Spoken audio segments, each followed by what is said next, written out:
आज हम मूल्य उपभोग वक्र के संबंध में देखेंगे। मूल्य उपभोग वक्र जिसे प्राइस कंजम्पशन कर्व भी कहते हैं, शॉर्टकट में हम इसे पीसीसी वक्र कहते हैं। अब हम समझेंगे कि ये पीसीसी वक्र क्या है। पीसीसी वक्र कीमत प्रभाव यह बतलाता है कि किसी वस्तु के कीमत में वृद्धि या कमी होने से उस वस्तु के लिए उपभोक्ता की मांग पर क्या प्रभाव पड़ेगा, जबकि उपभोक्ता की आय, रुचि तथा अन्य वस्तु की कीमतें स्थिर हों। दूसरे शब्दों में हम कह सकते हैं कि जब वस्तु की कीमतें घटती हैं तो उपभोक्ता ऊंचे वाले उदासीनता वक्र पर संतुलन में होगा। इसकी विपरीत स्थिति में जब कीमतें बढ़ेगी तो वह नीचे वाले उदासीनता वक्र पर चला जाएगा। ये कीमत प्रभाव को हम समझने के लिए सबसे पहले हम बजट लाइन समझेंगे, और बजट लाइन के लिए मैंने इसके पहले एक वीडियो डाल दिए हैं। अब हम इस कीमत प्रभाव को विभिन्न स्थितियों में हम देखेंगे। तो हमारी पहली स्थिति वस्तु X के लिए अधोमुखी पीपीसी कर्व, अधोमुखी अर्थात डाउनवर्ड स्लोपिंग पीपीसी कर्व। अब इसे हम ये डायग्राम समझेंगे कि ये अधोमुखी किस प्रकार है, ये डाउनवर्ड किस प्रकार है। इसे समझने के लिए हम देखेंगे ये y एक्सिस पर हम कीमत को रखे हैं और x एक्सिस पर हम कंजम्पशन को रखे हुए हैं, और यहाँ पर हमारा प्रारंभिक कीमत रेखा ए बी है। और इस प्रारंभिक कीमत रेखा पर जब हमारा प्रारंभिक कीमत ओ पी है तो हम इस ई बिंदु पर संतुलन में हैं और हम वस्तु की ओ क्यू मात्रा खरीदते हैं या मांग करते हैं। जब वस्तु एक्स की कीमत घट जाती है तो हमारा बजट लाइन ए बी से शिफ्ट होकर ए सी हो जाता है। अब और कीमत जब है ओ पी 1 हो जाता है ओ पी से घटकर, तो हम इस ई से बिंदु से हटकर E1 बिंदु पर संतुलन में आते हैं और हम वस्तु की ओ Q1 मात्रा का क्रय करते हैं।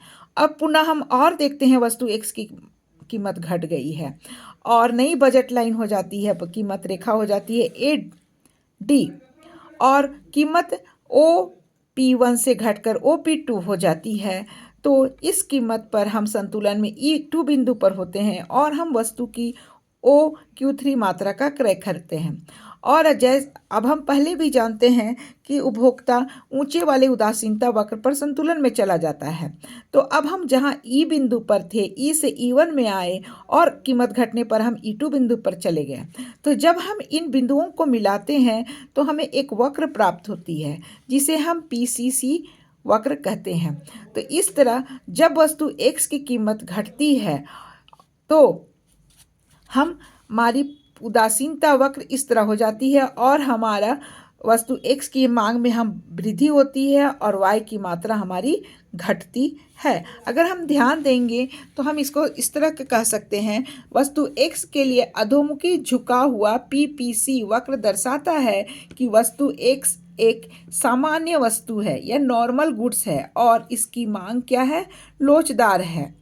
नीचे की ओर गिरता हुआ पीपीसी वक्र बतलाता है कि जब X वस्तु की कीमत घटती है तो वह X की अधिक और Y की कम मात्रा क्रय करता है। तो ये जो डाउनवर्ड स्लोपिंग पीपीसी कर्व है उससे हमारा निष्कर्ष के रूप में हम कह सकते हैं कि जब कीमत घटती है तो और डाउनवर्ड स्लोपिंग पीपीसी कर्व है तो हम X की अधिक मात्रा क्रय करते हैं और Y की कम मात्रा क्रय करते हैं।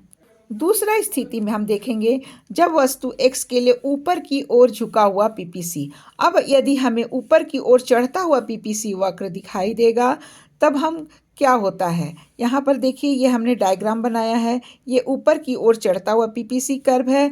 यहाँ तक समझ में आ ही गया है कि जब प्रारंभिक है ए बी, उसके बाद हमारी कीमत घट रही है वस्तु X की तो नई बजट लाइन हो रही है AC, और कीमत घट रही है तो नई बजट लाइन हमारी हो रही है AD, और इस तरह हमारे इन बिंदुओं को हम मिला रहे हैं तो कर्व मिल रहा है। तो PPC ऊपर की ओर चढ़ता हुआ हो रहा है। ऊपर चढ़ता हुआ कीमत उपभोग वक्र का अर्थ यह है कि जब वस्तु X की कीमत घटती है तो दोनों वस्तुओं X और Y दोनों की मांग में वृद्धि होती है और यहाँ पर मांग की लोच बेलोचदार हो जाती है, यथार्थ इकाई से कम हो जाती है।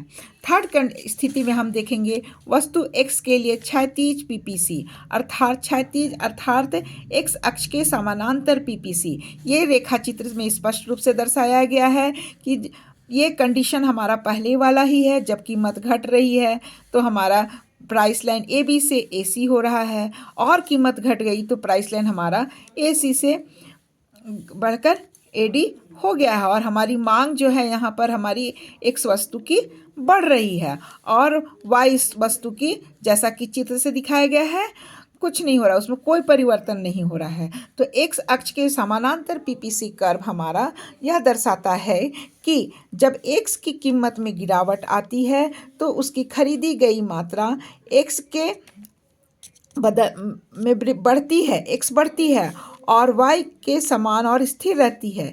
यहाँ पर मांग की कीमत लोच क्या हो जाती है? समलोचदार हो जाती है, इलास्टिक हो जाती है, बराबर हो जाती है, इस तरह का। अब थर्ड नेक्स्ट कंडीशन हम देखेंगे, वस्तु एक्स के लिए पश्चिम मुखी पीपीसी कर्व। पश्चिम मुखी अर्थात पीछे की ओर मुड़ा हुआ पीपीसी कर्व, जैसा कि इस चित्र में स्पष्ट रूप से दर्शाया गया है। यहाँ पर देखिए पुनः वही स्टेटमेंट है। प्रारंभिक प्राइस लाइन पी एल है, फिर PL2 हो जाती है, फिर PL3 हो जाती है, और यह हमारा कर्व है, पीछे की ओर झुका हुआ है। यहाँ पर हम देखेंगे जब एक्स वस्तु के लिए पीछे की ओर मुड़ा हुआ मूल्य उपभोग वक्र हमारा दर्शाता है कि जब एक्स वस्तु की कीमत गिरती है तो एक सीमा के बाद वस्तु की बहुत कम मात्रा खरीदी जाती है, जैसा कि गिफिन वस्तुओं में होता है। ये पीछे की ओर मुड़ता हुआ पीपीसी वक्र बताता है कि जब एक्स की कीमत में कमी होती है तो उसकी कम मात्रा, और जब कीमत बढ़ती है तो उसकी अधिक मात्रा खरीदी जाएगी। ये पीपीसी कर्व हमारा, ये पीपीसी कर्व स्पष्ट रूप से दर्शा रहा है कि जब कीमत कम हो रही है तो कम खरीदेंगे, और जब कीमत अधिक हो रही है तो अधिक खरीदेंगे। यहाँ पर हमारा मांग का नियम लागू नहीं होता है, और ये हमारा गिफन वस्तु में होता है। नेक्स्ट हमारा है वस्तु एक्स के लिए लंबवत पीपीसी वाई अक्ष के समानांतर, जैसा कि इस डायग्राम में स्पष्ट रूप से दिखाया गया है। ये हमारा वही कंडीशन है, ए बी है, ए सी है, ए डी है, प्राइस लाइन हो जा रहा है, और ये IC1 IC2 IC3 है, और ये E1 E2 और E3 है। अगर हम इन बिंदुओं को मिला रहे हैं तो ये हमें एक लंबवत पीपीसी कर्व प्राप्त हो रहा है। ये लंबवत पीपीसी कर्व हमारा दर्शाता है कि जब कीमत एक्स की गिरती है तो एक्स के लिए मांगी गई मात्रा बिल्कुल भी नहीं बदलती है। यहाँ पर लोच हमारा शून्य होता है। नेक्स्ट हमारा होता है यू आकार का पीपीसी कर्व। इस डायग्राम में देखिए हमने यू आकार का एक पीपीसी कर्व बनाया है। हमारा कंडीशन वही है, इनिशियल प्राइस लाइन है हमारा है PL है, फिर हमारी जब वस्तु एक्स की कीमत घटती है तो हमारा प्राइस ये हो जाता है, PL1 हो जाता है, फिर PL2 हो जाता है, और इस तरह का हमें एक यू आकार का हम कर्वों को मिलाते हैं तो यू आकार का हमें कर्व प्राप्त होता है। तो ये कर्व हमें दर्शाता है कि भिन्न भिन्न कीमतों पर भिन्न भिन्न ढाल वाले कीमत उपभोग वक्र वास्तविक जगत में नहीं पाया जाता है। तो इस तरह हमने आज कीमत उपभोग वक्र का विभिन्न स्थितियों में अध्ययन किया है कि यह डाउनवर्ड स्लोपिंग होता है तो इसका अर्थ क्या हुआ, या अगर अपवर्ड स्लोपिंग होता है तो इसका अर्थ क्या हुआ, या अगर हॉरिजेंटल होता है तो इसका अर्थ क्या हुआ, या यदि यह बैकवर्ड होता है तो इसका अर्थ क्या हुआ, अगर यह वर्टिकल होता है तो इसका अर्थ क्या हुआ, और यदि यह यू आकार का होता है तो इसका अर्थ क्या होता है। अर्थात विभिन्न स्थितियों में पीपीसी कर्व हमारा चेंज होते रहता है। Thank you for watching my video. Please like and subscribe.